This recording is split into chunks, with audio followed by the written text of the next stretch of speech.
interesting project for me to do, because a lot of the time when I'm working on films, it's kind of standard, basic, natural makeup they're looking for. So this gives me a real license to play around with special effects and blood and guts, which are kind of my favourite things to do.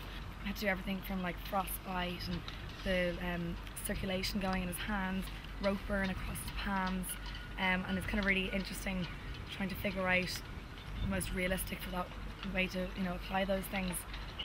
Hey dickhead, I just woke up this morning and it's pretty rainy. Thought maybe you may need a hand with the film. Give us a bell if you do. Take it easy. How we doing, Kev? Sorry. How many shots we got today? One shot there. One shot so far. What's today about?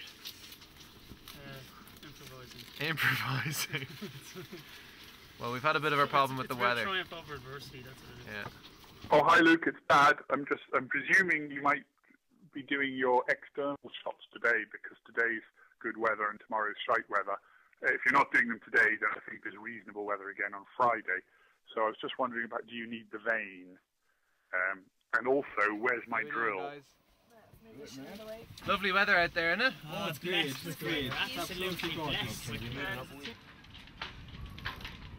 It's just getting the sound right, because obviously you can hear now it's a lot of clattering of the harbour stuff. The tricky part about when we go out onto the sea, see what that sounds like.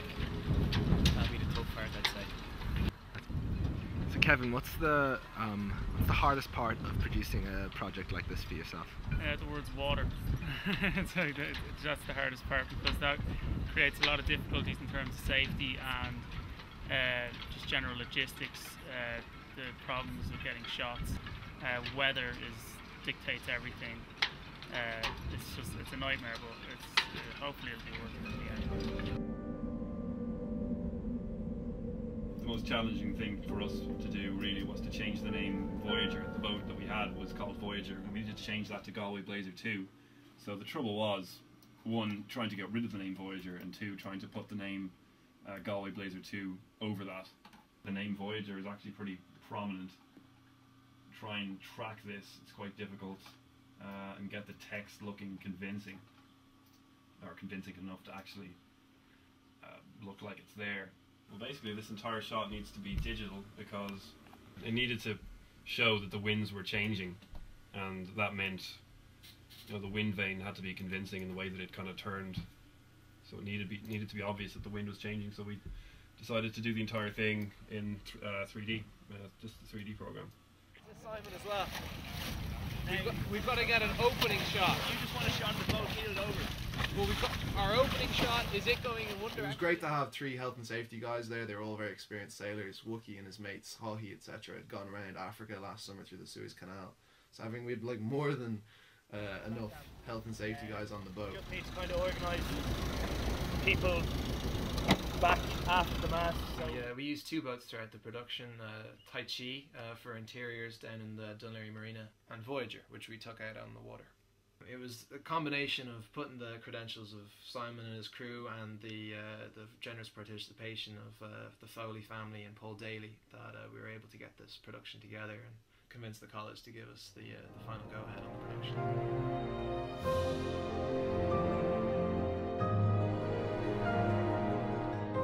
Mainly these shots of the open ocean are just removing elements that were in the background. There might have been a boat on the horizon, there might have been an island.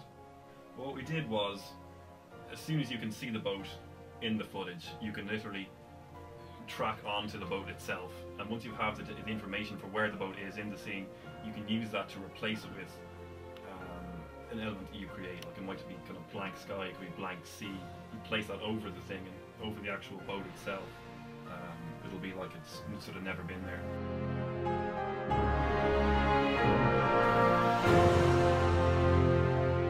It's different sort of music you're doing, because it's actually music that you love a bit more than music normally written for short films. You're writing music that essentially you'd like to listen to, you know. You'd like to be able to listen to it. It has something in that spirit. I'm trying to write music for, 30 seconds a minute, and seeing if that suits. It is semi-orchestral, a contemporary film sound. It's not a classical orchestral sound. There's very little in the way of woodwinds or high brass. So it's that sort of modern thing of simple brass and emotional strings and electronic textures as well.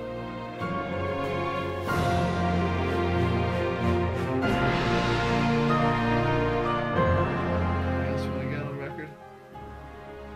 Would you work with this crew again? Sure. Next time. Better directing maybe next time. I have to pay for my apartment now, so I need to get paid.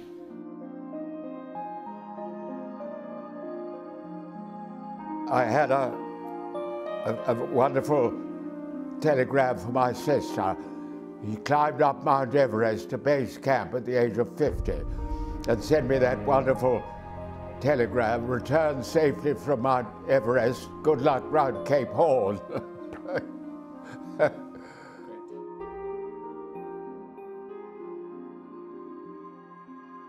Repaired by a very nice Yugoslav called Marco, and he did thousands of pounds worth of repairs and charged me 50 quid. And I said to him, "You'll never be a millionaire." And he said, "Friendship is more important." I thought that was very good. Absolutely.